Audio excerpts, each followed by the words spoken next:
Itu konsepsi pertamanya.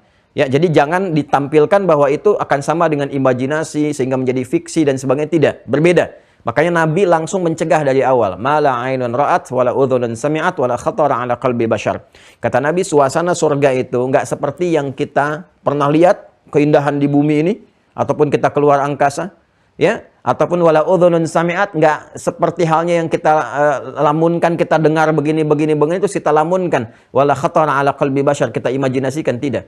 Tapi digambarkan nanti, diberikan ilustrasi oleh Allah Subhanahu wa taala tentang keindahan yang sangat luar biasa sampai kita berupaya mengimajinasikan tapi nggak bisa seperti itu. Lebih daripada itu saking nikmatnya. Nah, apa gambarannya? Nah, gambaran pertama adalah Allah Subhanahu wa taala berikan citra kepada masyarakat-masyarakat di Arab pada saat itu. Ya, ketika Nabi sallallahu alaihi wasallam mulai bertugas, berdakwah dan sebagainya, kan udah ada di situ strata sosial tertentu kan di masyarakat. Ya, gambaran kenikmatan bagi masyarakat-masyarakat Arab pada masa itu dan juga kini dalam suasana mereka secara geografisnya dan sebagainya, itu ketika mereka mendapatkan satu kebun-kebun, ya, kemudian ada sungai-sungainya, rindang pohon-pohonnya, buah-buahnya enak semua, gitu kan? Ada kurmanya tumbuh dengan banyak, kemudian anggurnya, ada delimanya, ada pisangnya, macam-macam dan sebagainya. Nah, itu gambaran paling nikmat yang ada pada masyarakat pada saat itu. Kenapa? Karena mereka tinggalnya kan di padang pasir, Anda bayangkan. Ya kan? Sampai dengan sekarang. Ya kan? Suasananya ya jangan dilihat sekarang lah yang banyak gedung-gedung dan sebagainya. Kita flashback kembali ke masa-masa lalu, lihat. Ya, bagaimana kondisi yang sekarang disebut Arab Saudi pada umumnya. Atau Hijaz pada umumnya. Padang pasir, gersang, gitu kan. Status sosial itu pada masa itu, yang dihormati, ya kalau golongan hartawan tuh yang punya unta, ada unta merah, unta hitam, macam-macam yang emas-emas. Tapi itu biasa, standar. Ya, yang paling luar biasa itu ketika punya apa? Ketika punya kebun-kebun. Kebun-kebunnya kemudian dihiasi dengan penuh keindahan, banyak macam-macam. Terus kalau ada sungainya, Anda dapat sungai, mohon maaf ya, di padang pasir bagaimana? Yang ada kan oase, sungainya nggak ngalir gitu kan. Jadi mereka dapat oase aja udah merasakan kenikmatan luar biasa, apalagi sungai yang ngalir. Karena itu kalau orang-orang Arab dari daerah pedesaan-pedesaan Arab Badawi, itu kalau ke Indonesia, ke Taman Safari, ada hujan apa, oh mereka senang malah keluar mereka. Masya Allah, jannah, jannah, jannah katanya kan. Ini surganya, surganya. Tapi karena mereka nggak pernah lihat. Nggak pernah dapat kita suasana itu. Ya kan? Makanya yang mereka harapkan tuh ada kenikmatan indah seperti yang mereka dapati. Dan kisahnya kan viral. Yang bahkan kalau kita mau tarik jauh, Anda kalau ngaji Al-Kahf, baca surat Al-Kahf itu, kan kisah viral keduanya kisah tentang pemilik kebun. Berdialog dengan sahabatnya itu. Kan ada 4 kisah kan? Kisah pertama tentang kisah anak-anak muda. Ya, kalau sekarang anak-anak generasi milenial yang mempertahankan iman. Kemudian yang kedua kisah tentang 2 orang sahabat yang berdialog. Salah satunya orang paling kaya kan, yang punya banyak harta, banyak dan disebutkan pemilik kebun. Punya 2 kebun. Jadi kebun itu jannah bahasa Arabnya. Ya kan? Sesuatu yang bagi mereka itu wah, luar biasa, mewah dan seterusnya. Ya kan? Kemudian mereka coba desain ada aliran airnya. Bagi kita mungkin biasa. Maka itulah kemudian Allah mencitrakan di surga nanti lebih daripada apa yang kamu dapatkan ini.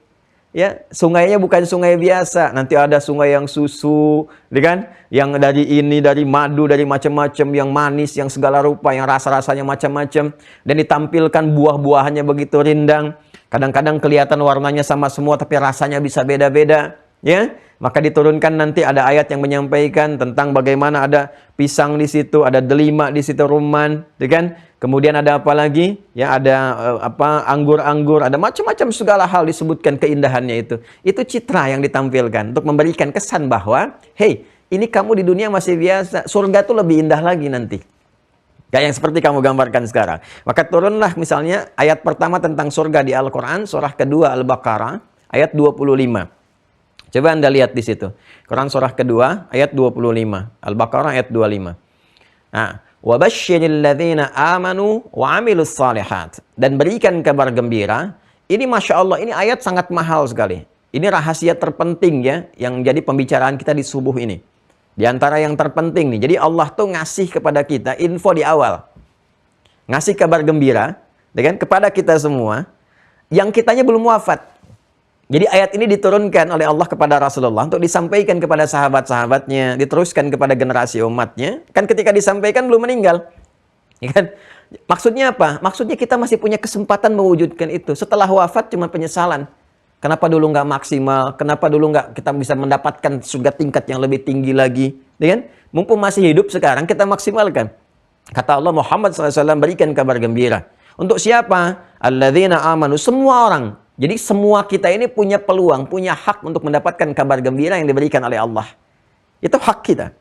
Tinggal kewajiban kita adalah memenuhinya untuk mendapatkan hak itu. Karena hak bersanding dengan kewajiban. Wabasyiril ladzina amanu, berikan kabar gembira. Yang pertama, kepada orang siapa? Orang-orang beriman. Ya, saya sudah jelaskan tentang iman ini, sudah komplit 50 video gitu kan. Kenapa harus ada iman, kenapa disebut iman, turunannya apa? Singkatnya, iman kan generator kebaikan yang mewujudkan dan membimbing perbuatan jadi soleh gitu kan. Karena itu setelah iman, amal soleh kan. Perhatikan, wabasyiril ladzina amanu wa amilus solihat. Gitu kan? Nah, karena itu kita mesti memanfaatkan waktu. Materi baru kemarin saya bahas itu di surat Al-Asr. Manfaatkan waktu sebaik-baiknya, tenun dengan baik, siapkan sehingga semua perbuatan itu bisa jadi amal soleh. Lewat apa? Iman. Kalau enggak rugi kita, ya kan? Itu yang saling kita wasiatkan, kita bersabar menjalaninya. Wal 'asr innal insana lafi khusr illa alladziina amanu wa 'amilus shalihat. Nah, karena itu ketika banyak ibadah, jadi abdun, jamaknya ibad, disiapkan surga kan? Saat kita mau meninggal dipanggil dengan itu kan? Nah, ini kabar gembiranya bahkan disebutkan wabasyiril ladzina amanu wa 'amilus shalihat. Berikan kabar gembira pada orang-orang yang telah beriman dan imannya mensupport dia mengumpulkan amal saleh. Apa yang didapatkan? Annalahum jannatin tajri min tahtihal anhar. Itu kalimat yang Anda tanyakan ada di situ. Itu langsung dijawab oleh Allah tuh. Ya, bagi mereka disiapkan beragam surga. Bentuknya jamak di situ. Jadi ada jannah, ada jannat. Nah, ini